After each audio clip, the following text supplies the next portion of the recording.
Tudo bom, Cadu? Tudo bem, Rubens, e você? Boa Tudo noite. bem, boa noite. Rubens, obrigado primeiramente, né, pela sua participação aqui, por vir aqui Uhum. conversar com a gente. Gostaria de agradecer. Vou pedir aqui para a gente começar a nossa live, né, como de costume, para você se apresentar para quem está assistindo, falar um pouquinho sobre você, sobre sua carreira e sobre seu projeto aí do Boletim do Paddock também. Bom, para quem não me conhece, eu sou o Rubens GP Neto, editor-chefe lá do Boletim do Paddock. Atualmente mais um podcaster, host dos programas e também das lives. E o Boletim do Paddock começou como um blog, como acho que a maioria dos sites hoje que fala de automobilismo começou como um blog, foi criando proporções maiores e acabou se tornando um site aí de notícias. Bom, e a minha carreira ela praticamente foi de cobertura aí das etapas nacionais, principalmente Stock Car, Porsche Cup, entre outras, mas hoje aí também fazendo a cobertura de categorias internacionais como Fórmula E e Fórmula 1, junto com a Cíntia Venâncio, que eu vejo que está aqui já com a gente, com a Débora Santos Almeida, entre outros jornalistas também especializados em automobilismo. Legal. E atualmente vocês trabalham só com o podcast? Existe também o YouTube, um site? Sim. O principal começou com o site, né, lá com o site do boletimdopaddock.com.br. E depois, com o tempo, eu participava bastante do podcast F1 Brasil, do Carlos Del Valle. E daí, com o tempo, foi criando aquela vontade de ter um podcast próprio.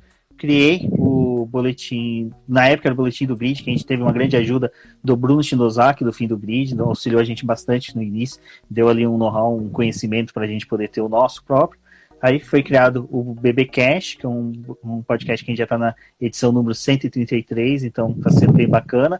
E agora, quando retornou a Fórmula 1, na verdade, quando a Fórmula E veio, que a gente precisou realmente fazer uma cobertura mais massiva, uma coisa bem mais forte, eu, a Cíntia Venâncio, que está aqui acompanhando, como eu disse, a Débora Santos também, decidimos tocar as lives, formatar melhor o nosso canal no YouTube, e agora nós também estamos realizando aí 2 vezes por semana lives no YouTube falando de Fórmula 1, Stock Car, Fórmula E, Fórmula 2, Fórmula 3, carrinho de rolemã, tudo que tiver roda, tiver competição, a gente está falando.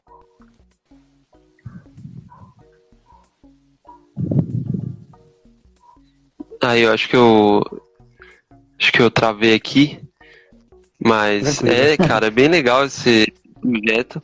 E Rubens, eu gostaria de perguntar, cara, como é que você descobriu essa paixão pelo automobilismo?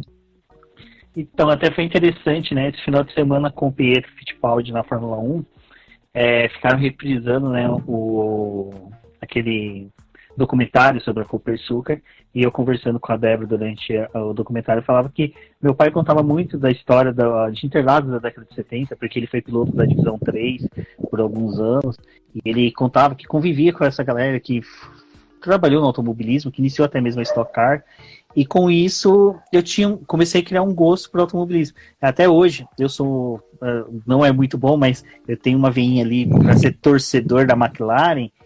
E o pessoal fala, mas esse McLaren você ficou do Senna? Eu falei, não, cara, isso é por causa do Emerson, porque meu pai contava como foi a chegada do Emerson na McLaren, como ele profissionalizou a equipe, transformou ela, levou o campeonato para ela, e meu pai já tinha uma rivalidade com meu tio, que meu tio era Team Lotus, meu pai era Team McLaren, então isso tudo foi gerando, e minha mãe também, muito cabeça de gasolina, e, cara, eu comecei a acompanhar a Fórmula 1 em 93, tipo, Rubinho Barrichello, morava no interior de Minas, e era surpreendente você ter um piloto de Fórmula 1 com seu nome.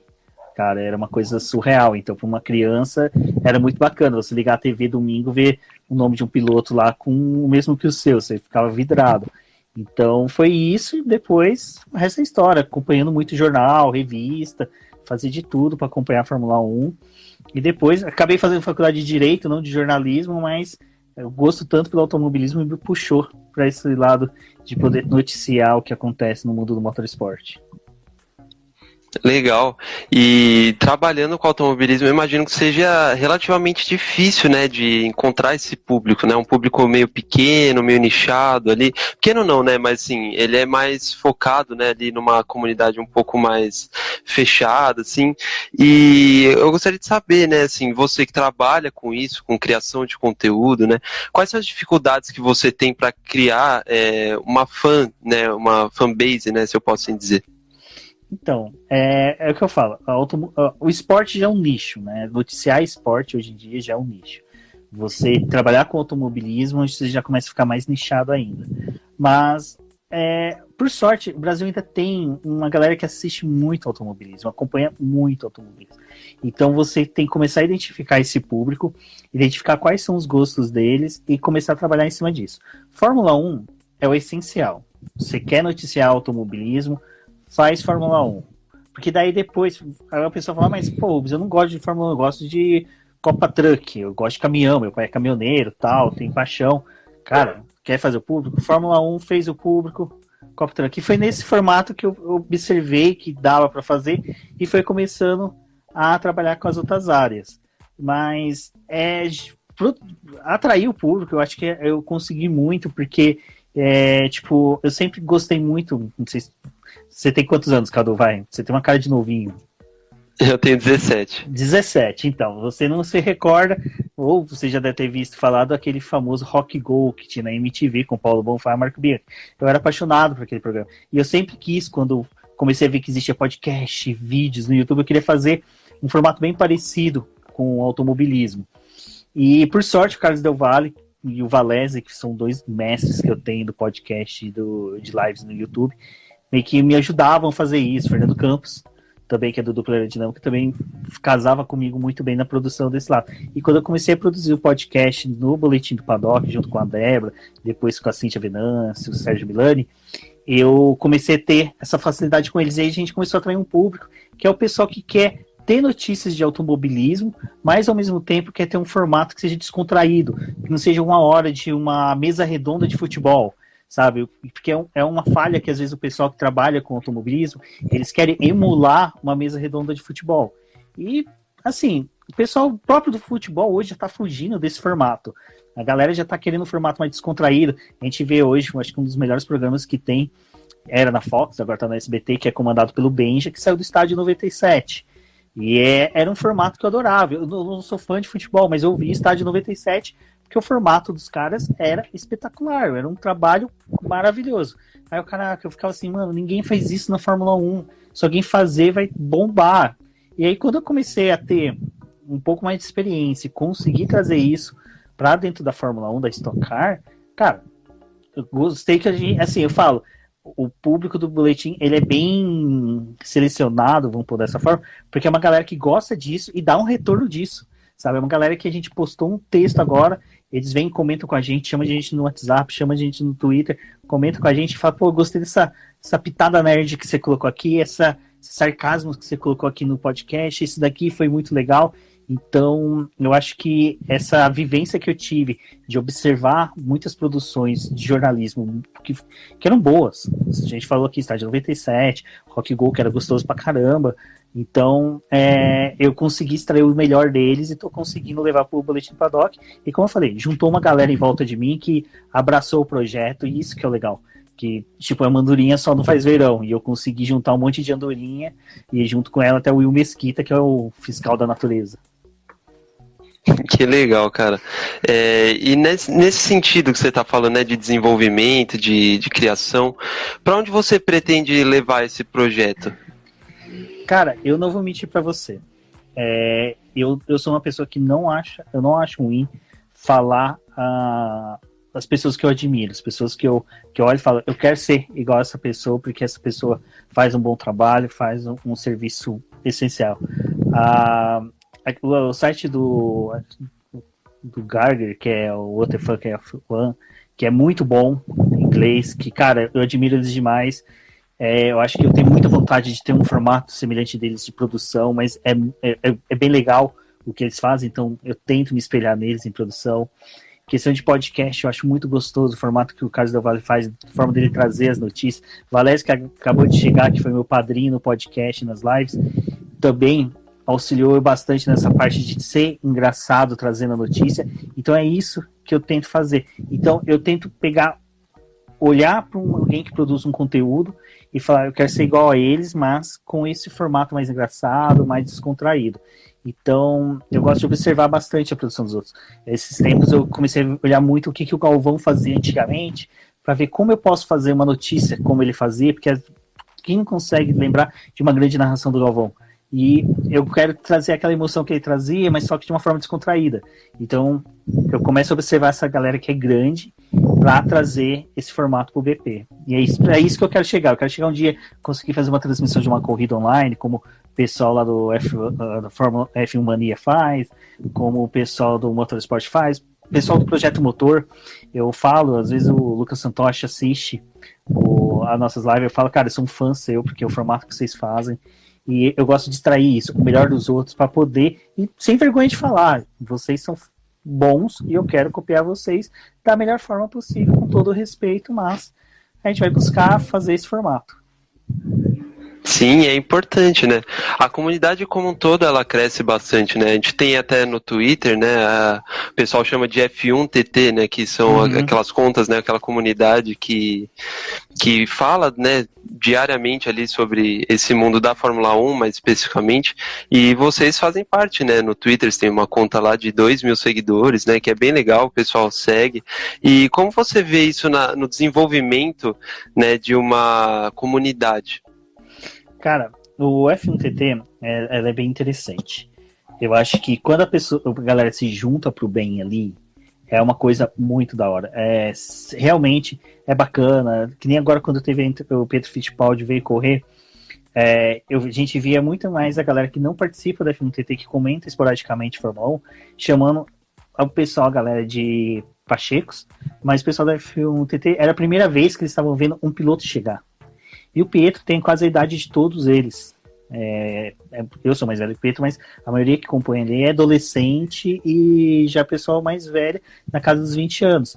Então, na hora que essa galera se juntou para incentivar o Pietro, assistir as lives que o Ale Apoca fazia, que o Carva fazia, com o Enzo, foi sensacional. Então, junta essa galera, até eu tô vendo aqui a Renata Corrêa do Epix News tá aqui, é legal que o pessoal da F1TT às vezes se junta com o pessoal da Fórmula E e, cara, incentiva, busca, e a F1TT tá tendo uns projetos agora que eu tô achando muito interessante e eu tô começando a seguir bastante eles, que são perfis dedicados a pilotos, mas só que eles estão dedicados a ficar falando, meu pilotinho lindo, meu pilotinho, não, eles pegam vídeo dos pilotos, traduzem, eles colocam legenda, eles produzem um conteúdo que é muito bom. Eu acho que um dos exemplos é do Daniel Ricciardo Brasil, que é da Isamara, que é muito bom. As meninas montaram o site, traduzem entrevista, pega informações, curiosidades do piloto, e isso tudo surgiu da onde? Do F1TT, que o pessoal começou a ver que tinha esses, como a gente falou, automobilismo é o nicho do nicho. Eles viram que tinha esses pequenos nichos que ainda tinham umas lacunas a serem preenchidas, e eles começaram a preencher, que é a cobertura exclusiva de pilotos. Então, para eu que produzo conteúdo, é interessante eu seguir todos eles, porque na hora que eu tô ali olhando assim, teve uma entrevista do Richard, até eu procurar a entrevista, começar a querer traduzir, eu vou lá no perfil da Isa, lá do Daniel Richard Brasil, tá tudo lá pronto. Então é perfeito, eu adoro o F1TT, apesar que recentemente eles meio que me bulinaram lá, que até eu fiquei com a conta bloqueada uns 3 dias, mas é algo que acontece, mas é gostoso. É uma comunidade assim que, extraindo o bem delas, você consegue ter o melhor. Até para que vocês que são da Rádio Poliesportiva, eu tô vendo surgir bastante pessoal também em outras categorias de esporte. Então logo a gente vai ter fute TT, vôlei TT, então isso é muito bacana. É bem interessante, é uma coisa até que eu queria trazer aqui mais para a rádio, né, linkar mais com esse público do Twitter, acho que é bem interessante. A gente tem, né, também o pessoal agora da Twitch TV, né, o Victor Lugero, o Gaules, a gente tem alguns lá, outros também, que correm, né, recentemente o Lugero estava correndo com o Tony Canaan, com os irmãos Fittipaldi, e é bem legal, né, cara, você vê, as lives pegam 5.000, 6.000 pessoas, né, e eu queria saber, assim, se você tem esse link também com os jogos, né? Se você acompanha ou se não também. Acompanho, mas só que eu sou da galera que gosta mais de jogar do que de assistir. Mas durante o período da pandemia eu peguei esse gosto de acompanhar. Até eu corro no campeonato de kart chamado Os Carteiros, que é aqui em São Paulo. E infelizmente, por causa da pandemia, a galera se juntou para jogar. E aí começou a despertar e eu comecei a assistir bastante. Foi aí que eu também comecei a conhecer o Gaules, aí a tribo, tudo, o pessoal lá começou a demonstrar até o Pietro, o Enzo Fittipaldi trabalhando com isso, e até onde que também surgiu convites para que eu participasse de lives junto com a Lea Polka, que ele fazia ali após a Fórmula 1. Então, isso é bacana. Eu, na época, conversando com alguns amigos, até mesmo lá dos carteiros, era que a gente estava falando, surgiu um mercado que não existia. Tipo, você tinha um mercado que era muito. E aí, muito engraçado, a gente começa a ter um afunilamento do nicho, né? E o automobilismo virtual estava aqui embaixo, de repente do nada ele começou a se sobrepor a outros nichos. E porque o pessoal queria saber como ter um bom setup gastando R$ 1.000. Você via a live do pessoal explicando como ter um bom volante, qual jogo, como configurar computador. E depois você começou a ver perfis pipocar no seu Instagram de design que fazia layouts para carros, que fazia design para o teu capacete dentro do carro. Cara, eu nunca pensei que alguém se preocupava com isso. Se preocupa. Aí a gente viu a Porsche Cup lançando o primeiro campeonato oficial no Brasil. A Stock Car lançando. E depois outras categorias também se movimentando. E aí a gente começou a acompanhar. E também foi muito bacana durante esse período de pandemia, que a gente teve o primeiro campeonato que foi internacional, que foi da NASCAR, depois teve a Fórmula E. E o mais importante deles que eu falo, que foi da W Series, que é a gente poder ver as meninas competindo. Isso foi muito bacana, a W Series competindo. E foi aí que a gente viu que também outras mulheres começaram a sair das sombras e falar, olha, eu também corro, e aí começa a discussão de respeito, tudo, e foi muito bacana. Então, essa parte do automobilismo virtual foi muito importante nesse ano de 2020. E você falou aqui, né, no meio da resposta, que o Apoca te chamou, né, para participar. Como é que foi esse convite? Cara, duas pessoas que participam bastante com ele lá, que é a Samara Elou e o Favieri, eles já foram a Samara Elou já foi apoiadora do Boletim, ela ainda é, mas ela em decorrência de foco nos estudos, no estágio dela lá na Stocklight, que diga-se de passagem é sensacional você ver uma engenheira na Stocklight, uma mulher trabalhando lá, então você tem ela, e aí ela se afastou um pouco, mas o Favieri escreveu muito pro Boletim, no começo quando o Boletim ainda era bem pequenininho mesmo, era praticamente uma pequena vila no meio dessa imensidão da internet, ele veio, acreditou, participou bastante, e foi mantendo contato com a gente, e um dia eles viraram para a Paulo e falaram, pô, chama o Rubens e a Débora para participar. Aí ele chamou uma vez, gostou, aí toda vez que estava terminando assim a live deles, que eles viam que a gente estava na internet falando alguma coisa, eles já mandavam uma mensagem, pô, vocês querem entrar? E era sempre assim, corre, monta computador, webcam, microfone, tudo para entrar. E as participações foram gostosas, a gente teve um bom retorno, e até hoje a gente conversa bastante com eles, então é bem interessante. E é lógico, para o futuro a gente já conversou, pretende fazer até, quem sabe, outras parcerias para poder render mais aí para os dois, tanto para ele quanto para nós. Legal, cara, é bem interessante esse desenvolvimento. Uhum. E você acha que o Boletim do Paddock vai entrar na Twitch em algum ponto para fazer esse foco em gaming, ou até para colocar o podcast, né? A gente tem agora essa onda, né, de podcast sendo transmitido ao vivo. Você pensa em fazer isso na Twitch ou não? A Twitch é o seguinte, até a Cíntia Venâncio, que está aqui participando, aqui comentando bastante, ela tá conversando com a gente tá estudando a Twitch, tá vendo a funcionalidade dela, como tudo funciona.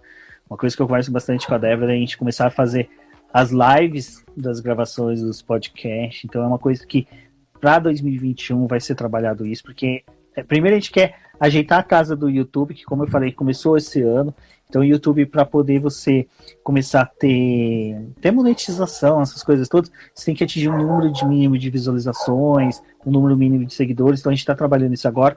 Depois que o YouTube estiver assentado, nós vamos para a Twitch. E na Twitch, ano que vem, o Bunnyman eu vi que ele não está assistindo aqui agora, que é o presidente lá dos carteiros, mas eu já vou entregar porque vai ter campeonato virtual dos carteiros, e até quem vai fazer as narrações das corridas sou eu, então vai ter os carteiros na Twitch, ao mesmo tempo live no YouTube, mas o foco vai ser mesmo começar a transmissão das corridas virtuais dos carteiros pelo canal do Boletim, pela Twitch, e mais para frente também progredimos. Eu vejo muito pessoal perguntando, pô, como é que é vocês fazendo, tipo, review das corridas? Porque a gente até conta como é que a Débora faz, acompanha as corridas, que ela não acompanha olhando para a tela, ela acompanha olhando só para o timeline da corrida. Então ela consegue descrever tudo que aconteceu na corrida só olhando por ali.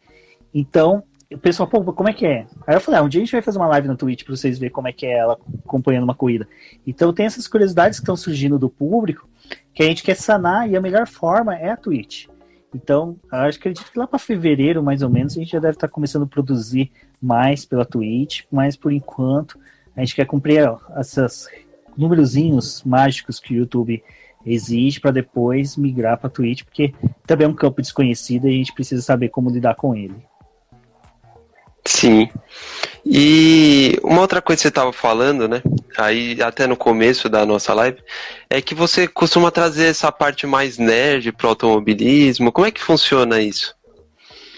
Então, eu gosto de trazer eu sou muito fã do Tarantino. Então a questão é, o Tarantino é um dos caras mais nerds que tem no mundo. Mas só que quando assiste um filme do Tarantino, você não fica sabendo que o cara colocou 20 mil filmes naquele filme. Você sabe que o cara assistiu muito filme, que o cara manja muito de cinema. E o que a gente quer é isso, é tipo, trazer referências de dentro do automobilismo, sem ficar colocando, tipo, veio uma Starship e bombardeou o autódromo e por isso que o Lewis Hamilton ganhou com 3 pneus. Não, é tipo explicar, levar ao conhecimento do público um estudo dos porquê dos pneus, por que tem isso dos pneus, por que ele conseguiu chegar. E aí faz uma brincadeirinha ou outra, dá um tiquinho, mas é muito mais o lado nerd do estudo aplicado dentro dos textos, saber utilizar isso, e quando a gente vai fazer uma live, alguma coisa, a gente tenta levar o maior número de informações. Eu parei um pouco, mas é por causa da decorrência dos trabalhos externos, mas só que eu gostava muito de fazer live falando de estatísticas. E estatísticas, você tem que saber matemática, tem que saber trabalhar com muito isso, porque até mesmo a hora de comentar um número, trazer um número dentro de uma conversa, você tem que saber de trazer. Então, é bem difícil. Então, é isso que a gente fala de lado nerd. É saber otimizar essas informações tudo dentro de um compacto, dentro dos textos. E, lógico, das demais produções. E para isso, né, envolve muito estudo, né, cara? Eu gostaria de saber, né, como é que você faz esse tipo de pesquisa, né, porque pelo que você falou, né, você gosta de englobar todas as ligas, mas sim, assistir todas as ligas é muito cansativo, né? Como é que você faz esse estudo? Então, até a própria Fórmula E, que é uma categoria que cresce agora e tá ficando gigante, eu sempre falava, pessoal, quando vocês vão cobrir? Ela falava, assim que a gente tiver alguém que se dedique, que estude, que acompanhe a categoria piamente. Aí, no caso, a gente conheceu a Cíntia Venâncio, que começou a fazer isso. Fórmula 1, eu não fazia review de corrida, nem preview, eu gostava mais de trazer curiosidades esparsas. Aí a Débora começou a fazer a faculdade de Direito, ela fazia a faculdade de Direito na época, abandonou para jornalismo. E começou a fazer os textos de Fórmula 1. E aonde que eu ficava nisso? Pelo menos com Fórmula 1, até aqui, ó, dá para olhar, eu tenho vários anuários do Reginaldo Leme. Eu sempre gostei muito de ler material impresso, mídia impressa. Então, com isso, eu comecei a ter muito material, muitas informações, até mesmo dentro da minha cabeça. Tinha vídeos, podcasts que a gente fazia inteirinho da minha cabeça. O podcast que a gente fez de especial de 40 anos da Stock Car, eu não estudei nada, eu simplesmente consegui falar dos 40 anos da categoria só pelo que eu lembrava. Então, é muito mídia física, eu ainda sou muito apadrinhado com isso, mas o principal é pesquisa na internet, saber filtrar. O importante, o pessoal fala, às vezes pesquisar na internet não dá enriquecimento, não traz. Se você já tem um conhecimento prévio do assunto, você consegue fazer boas pesquisas na internet. Você consegue identificar os sites que são bons, os sites que não só copia e cola, ou só traduz, joga no Google Tradutor e joga na internet. A gente teve uma série no Boletim do Paddock chamada 365 Dias, que durante 2 anos a gente falou o que era importante naquele dia. Foi dividido com mais 6 jornalistas, e nós trabalhávamos, e teve vezes que a gente, até o Valés que está aqui na live, ele falou, olha, para escrever um texto, eu estava de um site alemão, de repente pulei para um site italiano, fazendo tradução para poder trazer informação. E a gente é pautado nisso, cara. Um texto, às vezes, pode demorar 6, 7 horas para ser produzido, porque estuda, revê, pede para outro opinar, manda para um, manda para outro. Então é sempre com muita pesquisa e tentar fundamentar da melhor forma possível. Nunca com achismo, sempre com uma certeza, porque você pode ter certeza quando você estudou, quando você entende do assunto. É importante, né, saber sobre o que você está falando, né? E você, pelo que você falou aqui na live, né, você tem uma equipe bem grande, né? Quem são essas pessoas que trabalham com você? Olha, hoje a gente está com um time bom. Débora Almeida faz Fórmula 1, Stock Car, Fórmula 2 e outras categorias que aparecer. Ela realmente aqui domina. A Cíntia Venâncio auxilia também bastante a gente com a Fórmula 1 e outras categorias, entre Stock Car, mas o forte dela é a Fórmula E, a gente está chamando ela de garota elétrica, porque ela consegue ter entrevistas maravilhosas com pilotos. Até hoje ela publicou uma entrevista exclusiva com o Sam Bird, que é um piloto muito bom em inglês, que eu também sou fã dele. A gente tem dois aqui que até, como eu já citei, o Valese, que para mim é uma enciclopédia, um Wikipédia ambulante que está sempre lá no setor A, e ele junto com o Ricardo Bannerman faz uma série que é chamada EP Beats, que fala sobre Fórmula 1, automobilismo e música. Então eles linkam curiosidades, isso que a gente está entrando naquele negócio do nerd, de conseguir trazer curiosidades da música para dentro de um cenário de automobilismo. Então eles conseguem falar do GP da Alemanha e trazer bandas alemãs, que a gente escuta a música, mas não sabe que são bandas alemãs. A gente também tem, que participa sempre com a gente com as lives, a Rafaela, do Garota da F1, que é uma participação sempre muito bacana. O Casola, que sempre traz aí automobilismo norte-americano, então NASCAR, Indy, NASCAR Truck, ele faz toda essa cobertura, uma cobertura muito bacana. Já tivemos o Bruno Shinozaki, que agora ele é um hiato, mas auxiliando com MotoGP e DTM. Cara, é muita gente. Estamos entrando agora dois novos, que é o Igor e o Paulo Pedro, que vai trazer agora também textos cobrindo Fórmula 1, mas só que é aquela coisa, até conseguir se encaixar e ver outras áreas. E eu fico com os podcasts e lives e também auxiliando o pessoal com as pesquisas, com as imagens, e também às vezes fazendo texto, mas os meus textos são muito mais sátiros. São textos, tipo, brincando, falando, curiosidades. E no começo da página, como é que funcionava? Você que fazia tudo sozinho? No começo, antes da Débora começar a trabalhar comigo, eu fazia assim, eu via muita coisa de fora e ficava olhando assim, os sites grandes não falavam disso. A maioria dos blogs de automobilismo que tinha no Brasil era a galera que queria ter um site, eu queria fazer um portal e trabalhava com esses blogs. Mas aquelas curiosidades técnicas, as pessoas esmiuçando imagens, fotos, fazendo isso, quase ninguém fazia. Então aí eu decidi começar a fazer. Mas na época, eu vou ser sincero, eu tinha muita vergonha. Eu sou uma pessoa que, quando eu escrevo um texto, eu fico muito seguro. Aí eu mando para 20 pessoas corrigir, discordo de 18 e publico do jeito que eu fiz. Aí a Débora veio e começou a produzir texto. Até no primeiro ano dela, já em 2014, ela conseguiu ser credenciada na FIA para cobrir o GP do Brasil. E ali que ela trocou jornalismo, quer dizer, direito para o jornalismo. E aí desencanou. Foi ladeira abaixo, só sucesso. Daí ela começou a atrair a galera.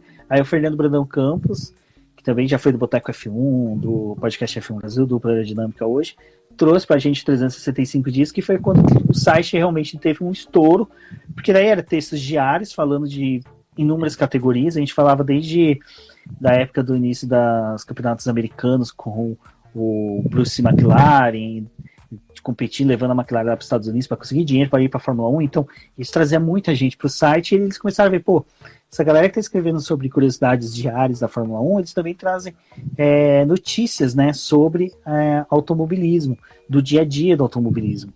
Então, começou a acompanhar. E aí, como eu já falei, participava lá do podcast F1 Brasil, o pessoal também começou o interesse meu, na verdade, de fazer um podcast, aí seguiu. Eu acho que o começo mesmo foi esse bem fraquinho meu, mas só que depois, eu acho que todo projeto, principalmente na internet, é assim, no começo, ninguém começa mesmo querendo dar uma alavancada, começa meio tímido, quando começa a perceber que está tendo uma relevância, consegue dar aquele boom. Legal, e hoje em dia a equipe que você tem aí, até o pessoal aqui na live, no chat, um abraço a todos, é bem legal, cara, é bem interessante. E você, né, falando um pouquinho mais sobre você agora, você gosta mais de Fórmula 1 mesmo, ou tem alguma outra categoria ali que você prefere? Olha, eu gosto. A Fórmula 1 é uma paixão, mas só que assim, eu falo. Se tiver uma corrida de Fórmula 1 Stock Car, eu prefiro ir na Stock Car. Eu gosto do Stock Car, porque eu não sei, eu consigo ter uma admiração. Porque eu acho que pelo fato de a gente já ter conseguido cobrir inúmeras categorias e conhecer a galera que tá ali dentro, até a Rádio Poliesportiva, eu já vi bastante vocês indo lá fazer cobertura das corridas, principalmente aqui em Interlagos. Então, a gente vê essa galera, conhecer esse pessoal. Então, quando você vê uma corrida que você não foi, você tá torcendo para que as pessoas que são suas amigas conseguir. Então, hoje, para mim, a minha paixão mesmo, até tá aqui, ó, carrinho da Hot Car, é a Stock Car. Para mim, Stock Car, para mim, seria a menina dos meus olhos. Aí depois tem a Fórmula 1, hoje em dia a Fórmula E me chama muita atenção, mas a Stock Car realmente é a menina dos olhos. Tem tatuagem de Fórmula 1, mas Stock Car para mim é uma paixão indiscutível. Legal, e a gente tá na reta final, né, da Stock Car agora. Quem você acha que vai vencer? Então, eu vou ser sincero, eu queria muito, muito, muito mesmo que o Thiago Camilo ganhasse. Ele vencesse. Ele merece esse título. O Thiago Camilo ele vai se tornar assim, um dos maiores pilotos que a Stock Car já teve sem ter um título. E esse ano, ele mais do que qualquer outro ano, ele tá fazendo muito para merecer. Muito mesmo. A Débora produziu esses dias um texto lá falando até mesmo sobre a categoria, em que a gente lê e vê que esse ano foi tudo contra o Thiago Camilo. A chegada do César Ramos dando aquela guinada dentro da equipe, o Daniel Serra não se encontrando na categoria com esse novo carro, e o Thiago Camilo comendo pelas beiradas, o Thiago Camilo é líder, e nisso, de repente, do nada brota Daniel Serra disputando o título dele, o maior algoz que tem. Eu gosto muito dessa disputa entre os dois, é muito querida dentro do automobilismo nacional. Mas, eu vou ser sincero, algo me diz que Daniel Serra leva, sabe? Eu queria muito Thiago Camilo, mas algo me diz que, tem hora que eu tô pensando assim, vem uma vozinha na minha cabeça e fala, cara, Daniel Serra vai levar. Não tem como fugir disso. Essa reta final da Stock Car, ela é sensacional, né, cara? Até o final de semana, a última corrida que teve, né, tava um pouco ali, parecia que ia ser um que ia chegar na final, né, e a gente tem um final de semana com rodada dupla, né, e aí já passa outro na frente, né, e agora a gente tem essa final agora emocionante em Interlagos, né, pra acompanhar. E recentemente, cara, saiu a notícia que o Piquet saiu da Fórmula 2, né? E até a gente discutindo aqui no Polimotor, né, que é o nosso núcleo de automobilismo, a gente estava discutindo, né, se ele teria mercado aqui no Brasil, né? E pintou ali uma dúvida se ele talvez pudesse pintar na Stock Car no ano que vem, né? O que você acha sobre isso? Você acha que ele tem espaço no campeonato? Olha, vou ser sincero, eu se fosse chefe de equipe da Stock Car e soubesse que o Pedro Piquet quer vir para a categoria, eu traria ele correndo. Ele é forte, ele é um piloto bom, ele não se acertou na Fórmula 2, às vezes não casa mesmo. A gente já teve inúmeros pilotos que teve um ano ruim, depois outro ano maravilhoso na Fórmula 2, porque a equipe não está conseguindo um acerto, não está tendo um bom desempenho. Fórmula 2, a gente sempre sabe que ele tem sempre um outro piloto que é meio estranho assim, em questão de divididas de curva, e acaba prejudicando. Pedro Piquet não se encontrou na Fórmula 2, mas ele é um bom piloto, ele já correu de Porsche Cup, já fez boas corridas, ele já mostrou que em categorias GTs, em categorias que nem a Stock Car, ele consegue ter bom desempenho. Eu traria ele com certeza, acho que Stock Car sim, mas eu vou ser sincero, eu acho que o Pedro Piquet ele poderia tentar um pouquinho mais algumas categorias no exterior antes de retornar para Stock Car no Brasil. Eu acho que ele poderia tentar umas categorias de base, até uma Indy Light, para tentar ir para uma Fórmula Indy. Ele poderia tentar alguma categoria da WEC, mas tudo bem, competir na WEC e na Stock Car não impede. Vídeo Daniel Serra, né, tricampeão, né, da 24 horas de Le Mans. Então, eu acho que se ele falar, tô indo para Stock Car, com certeza, a primeira corrida eu vou estar querendo lá fazer a cobertura e entrevistar ele, porque é legal. Assim, tem sobrenomes que quando você fala na pessoa, você sabe que vai ter uma boa retorno para você que trabalha na mídia, e aí quando você sabe que essa pessoa é um bom piloto, o cara é bom, você quer que ele venha para as categorias, que nem agora chegou o Felipe Massa. Cara, eu lembro que na hora que eu vi a notícia eu comemorava feito um bebê. E o pessoal, pô, mas é bom assim? É sensacional. Rubinho Barrichello não tem mais do que 3, 4 temporadas na Stock Car. E que bacana que vai ser 2021. Você vê Felipe Massa, Rubinho Barrichello disputando o campeonato. Então vai ser muito gostoso você ter. E quem sabe, nossa, 2 Piquet na Stock Car. Então eu queria muito mesmo que ele viesse para uma categoria nacional, mas é aquela coisa, acho que ele é muito jovem, merece uma chance em categorias internacionais. Quem sabe ter um novo nome pequeno na Fórmula E. Tudo é possível no automobilismo aí, né? 2020 a gente viu que foi um caos. Quem sabe 2021 a gente tem boas notícias para ele. A gente está vendo ele aí, ele saiu já da Fórmula 2, né? Vamos ver para onde ele vai agora, né? Tomara que seja aí, né? Ou para Fórmula E ou para Stock Car, acho que seriam 2 bons destinos para ele também. Uhum. E falando sobre esses pilotos, né, que ainda estão desenvolvendo, que ainda são jovens, são brasileiros, né? Gostaria que você também colocasse aqui alguns outros nomes que você acha que tem uma chance aí de destaque nos campeonatos. Vamos lá. Vamos começar por Fórmula 2. Eu acho que Drogovic vai ser um ano muito forte dele. Este ano a gente não teve como fazer uma leitura muito boa do campeonato dele, porque a MP falhou em algumas estratégias. Não vou falar que ele também não falhou, mas ele é jovem, ele está aprendendo, a equipe está mais tempo na categoria, então deveria ter dado um suporte maior para ele. Agora na Uni tem grandes chances. Samaia ainda é uma incógnita, mas é um piloto também que a gente pode apostar, e se continuar na Fórmula 2, que um dia ele possa vir com categorias que nem Stock Car, Cup no Brasil, mas por enquanto acho que o foco na Fórmula 2 ainda é o Drogovic. Fórmula 3, a gente tem muita chance aí, para mim, a chegada do Petekov é uma coisa para se comemorar. Quer dizer, a chegada dele não, a gente ainda não sabe se a Prema vai cumprir, né, com a promessa dela de que dá um assento para o piloto que fosse campeão da Fórmula 3 regional. Então, se cumprir, eu falo, o Petekov se torna um dos grandes candidatos para esse salvador da pátria que todo mundo fica toda hora. Quem vai ser o próximo piloto brasileiro na Fórmula 1? Acho que o Petekov tem muita chance. A gente tem também ainda lá o Igor Fraga, que ainda a gente vai saber como é que vai ser, se ele vai permanecer ou não. Temos também o Enzo Fittipaldi, para mim também é uma boa aposta. Ele está na academia de pilotos da Ferrari. A Ferrari tem ele como um piloto muito querido. Eu vejo ele, a gente estava falando de lives, né, dele. Você assiste lá lives dele com o Carvo, com o Gaules. A cabeça desse guri é sensacional. É de um piloto já formado, sabe? Você vê como ele fala, como ele se expressa. Eu acho muito interessante isso, essa maturidade que ele tem. E é um nome que eu aposto. O Caio Collet, acho que esse é indiscutível. É um pilotaço.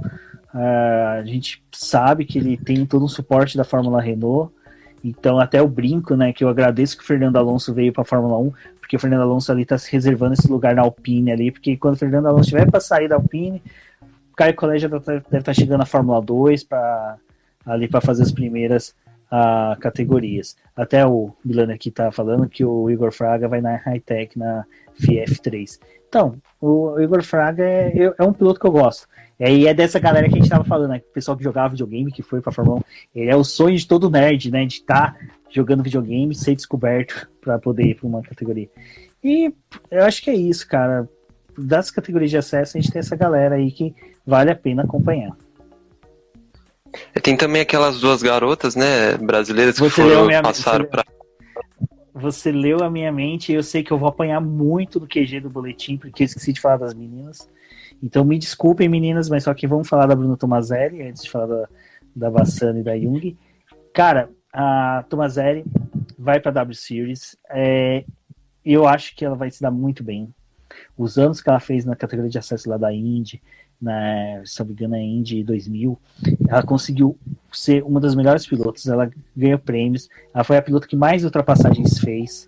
E ela deu uma entrevista pra gente, muito interessante lá no canal do Boletim. Confiram. É bem legal, é uma garota sensacional, assim, cara, não tem como você não torcer pra ela. Fez uma temporada excepcional na Endurance, o Beto Correia, que tá aqui acompanhando a gente, fez excelentes fotos dela, correu muito, ganhou corrida, ganhou etapa, em Goiânia, sobre chuva, ela correu muito, tipo, cara, é emocionante você ver ela falar que o chefe de equipe falou assim pra ela, ó, você não vai recolher o carro que você tá tão bem na chuva que eu tenho medo de colocar o outro piloto aqui e ele fazer alguma coisa errada e acabar com a sua corrida. Então fica aí na pista e vai esmerilhando esse carro. Então ela foi excepcional. E a Julia Jung e a Bassani, cara, essas meninas são sensacionais. Eu torço... o ruim que é uma vaga só. É um pecado ser uma vaga só. Sabe? Mas eu acredito piamente que a menina que conseguir a vaga, eu torço para que seja uma das duas brasileiras, mas se hipoteticamente não conseguir, as duas têm um futuro brilhante no automobilismo. Eu acho que não vai faltar interessados. A Eduarda Bassani veio para as 500 milhas da Granja Viana, sabe? Deu um show na pista de kart. A pista da Granja que fez as 500 milhas é uma pista desafiadora. Então ela chegou da Itália, já foi para a pista e dominou, sabe? Uma coisa assim. Quem estava lá, a gente, infelizmente por causa do Covid não pôde ir, mas quem estava, repassava os relatos para a gente, falava, gente, é impossível uma pessoa, sabe, eu acho que a única pessoa que eles viram fazer uma coisa dessa foi o Giafone, que em 2018 chegou da Copa Truck, desceu do helicóptero, já foi pra pista. E a gente tá falando de Giafone, um cara que já correu em Indy e é um monstro do automobilismo. Então, e as duas também têm entrevista lá no boletim, vale a pena conferir, porque são sensacionais e a gente tem uma torcida muito grande por elas, cara. Porque a gente fala que sensação que ia ser a primeira mulher na Fórmula 1, ou a primeira mulher em qualquer categoria gigante que conseguisse resultados estrondosos, assim, aquelas coisas de cara, você vai fazer um monumento em homenagem a essa pessoa, fosse brasileira. Eu acho que o automobilismo brasileiro tem uma história tão rica.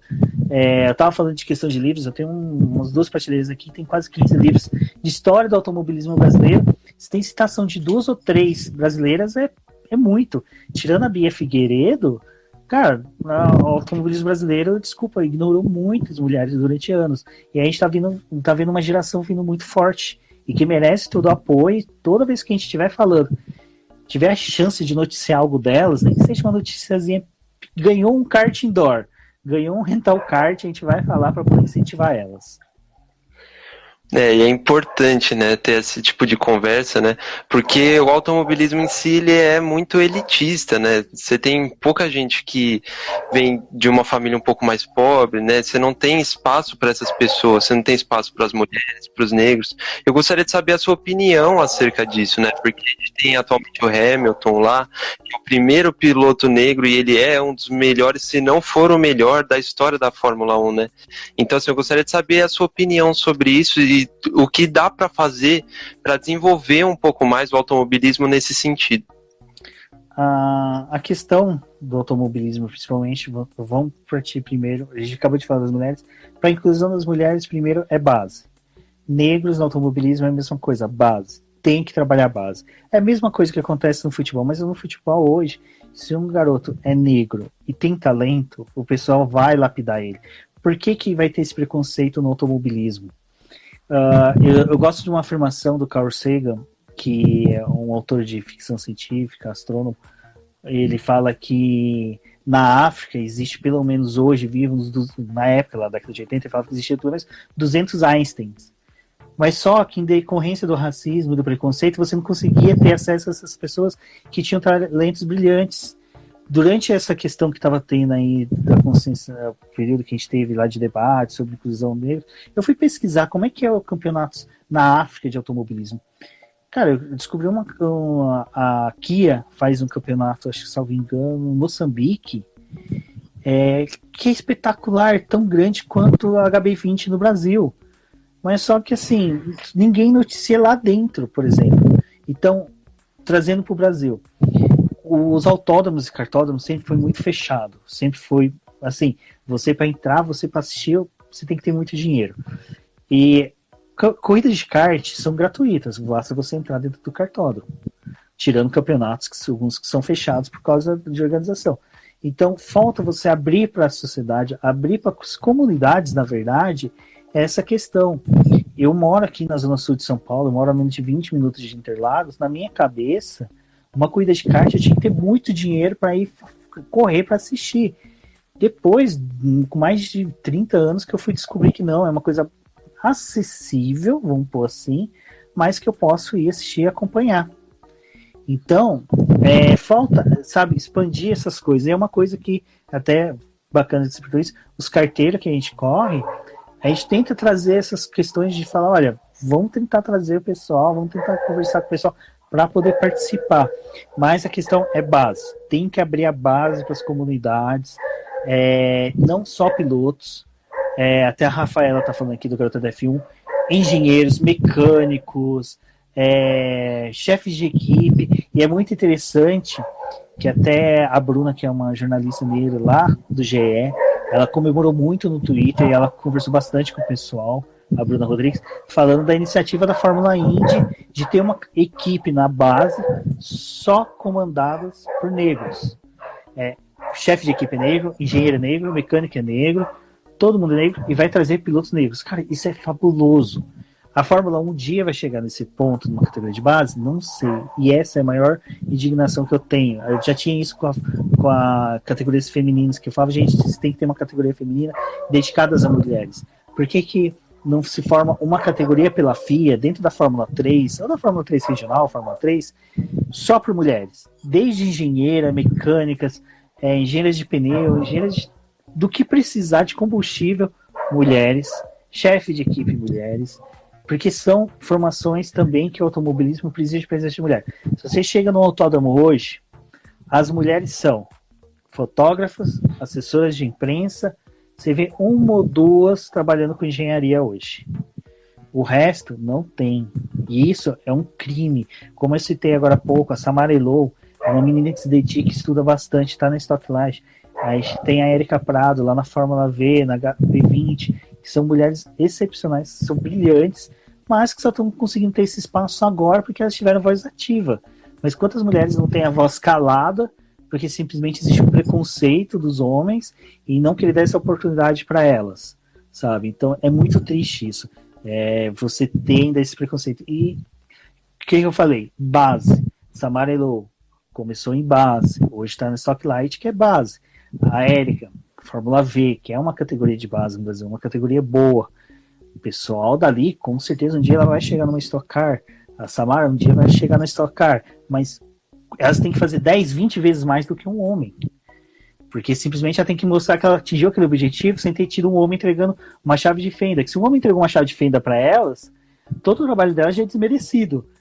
Sabe? Então é uma batalha muito árdua. E eu falo isso porque, se você viu na hora que eu citei os nomes das pessoas que compõem o Boletim do Paddock, as principais é Débora e a Cíntia. Eu já falei, se essas meninas um dia for abduzidas por ETs, eu tô ferrado, não sei o que eu faço. Eu vou ter que me esbugalhar e eu não consigo, sabe? Cobrir o que essas meninas cobrem, sabe? Tipo, acordar 4 da manhã, 5 da manhã pra cobrir categoria, eu não consigo fazer isso. Então, elas têm o reconhecimento? Tem, mas por quê? Porque a gente dá espaço. A Cíntia, hoje, quando eu publico o texto, eu falo para todos, põe o nome de vocês. Vocês publicaram o texto? Twitter falando, acabei de fazer isso, fazer aquilo, eu que produzi, fui eu que fui atrás. Então, é isso também que faltou na base, tipo, trazer as mulheres para lá, por que não conseguem? Então, eu mesmo fico às vezes revoltado com isso, porque é muito humilhante você não ter mulheres comandando uma equipe da Stock Car, por exemplo. Não, minto, tem, a Babi. Desculpa, Bárbara. Perdão, esqueci de você, mas é que ela ficou afastada um tempo, infelizmente ela voltou por causa do falecimento do pai. Foi ela que me deu de aniversário o carro da Hot Car, que é uma mulher que eu admiro muito, mas só que quantas vezes você viu uma grande mídia fazer uma entrevista com a Bárbara? Sabe? Não tem. Agora só teve notoriedade porque o pai faleceu. É triste isso. É complicado, cara, é uma questão, mas sim, você falou, eu assino embaixo tudo que você falou, acho que dava pra pegar essa sua resposta, botar num quadrinho, moldurar e botar ali na parede, porque é sensacional, é muito importante, cara, essa discussão, e eu agradeço pela sua resposta mesmo, assim, porque é importante a gente ter esse tipo de conversa. E a gente tá chegando no final da live, gostaria de agradecer, né, pela sua participação, cara, é uma honra ter você aqui, de verdade. Para quem não conseguiu acompanhar aqui, até se você quiser passar para alguém, a gente vai publicar no IGTV, certo? E vai ficar gravado aqui a nossa live. Vou pedir para a gente encerrar aqui, para você passar suas considerações finais para o pessoal que assistiu. Bom, pessoal, primeiro, Cadu, muito obrigado pelo convite. Como eu falei, Eu já trombei com vocês na Interlagos, acho o trabalho de vocês sensacional. Fazer cobertura por rádio, mesmo pela internet, é um desafio. E fazer tudo isso nesse formato que vocês fazem também é um desafio. E é muito bacana que os dois boletins vocês casam por ser multiplataformas. Agradeço a todos que acompanharam. Esse final de semana, como a gente falou, final da Fórmula 1, final da Stock, Copa Truck, vai ter muita coisa para se falar, muita coisa para conversar. Então sigam a gente no Boletim do Paddock, nas redes sociais como Rubens GP Neto, mas principalmente quando você vê eu tweetando lá o nome da Débora, da Cíntia, da Rafaela, do Valese, do Casola, sigam essa galera porque eles são bons. E, Cadu, mais uma vez, muito obrigado e vamos seguir nesse desafio de noticiar e noticiar bem o esporte e principalmente o automobilismo no Brasil. Com certeza, muito obrigado, boa sorte aí no seu trabalho, tudo de bom, todo sucesso para vocês, viu? Obrigado. Que isso, eu agradeço, um abração. Ei, não desligue ainda não, temos um recadinho para você. Você conhece o nosso programa de financiamento coletivo e contínuo do Apoies? Ele funciona da seguinte forma: mensalmente você contribui com um valor para o Boletim do Paddock, e com este valor nós revertemos em edição e publicação dos podcasts BBcast, dos vídeos no YouTube e na produção das lives, bem como auxilia no desenvolvimento e no crescimento do site e também da nossa divulgação nas redes sociais. Além de uma recompensa que é participar do nosso grupo do WhatsApp do Boletim do Paddock, onde que você terá um acesso mais ilimitado a todos os membros do Boletim, bem como você vai poder ter participações no BBcast, nas lives do Boletim do Paddock. Então fiquem ligados nas publicações do BBcast e também nas lives do Boletim do Paddock no YouTube. Bom, agora segue a lista dos nossos queridos apoiadores, aqueles que auxiliam o Boletim do Paddock através da plataforma de financiamento coletivo e contínuo do Apoia-se. E são eles: Ricardo Bannerman, Maia Barbosa, Elezer Teixeira, Luiz Félix, Arthur Felipe, Rafael Celone, Will Mesquita, Antônio Santos, Rogério Froner, Helena Lisboa, Cássio Machado, Carlos Del Valle, Bruno Vale, Eric Nemes, Bruno Shinozaki, Alberto Xavier, Will Bueno, Ricardo Silva, Beto Corrêa, Fabrício Cavalcante, Arthur Apóstolo, Sérgio Milano, Melquiades Veloso, Micael Souza, Ezequiel Bale, Cineu Messi, Rafael Arilho, Rafael Carvalho, Fábio Ramiro, Lauro Vizentim, Maria Ângela, Thaís Costa, Rafa Catelã, Gia Casalec, Carlos Eduardo Valese, Tadeu Alves e Paula Barbosa. Muito obrigado a todos vocês que apoiam e financiam o Boletim do Paddock. E agora sim, vocês finalizaram e agradeço muito por terem ouvido o BBcast. Não esqueça de compartilhar e chamar seus amigos para ouvirem o Boletim do Paddock nas plataformas disponibilizadas. Um forte abraço e até a próxima.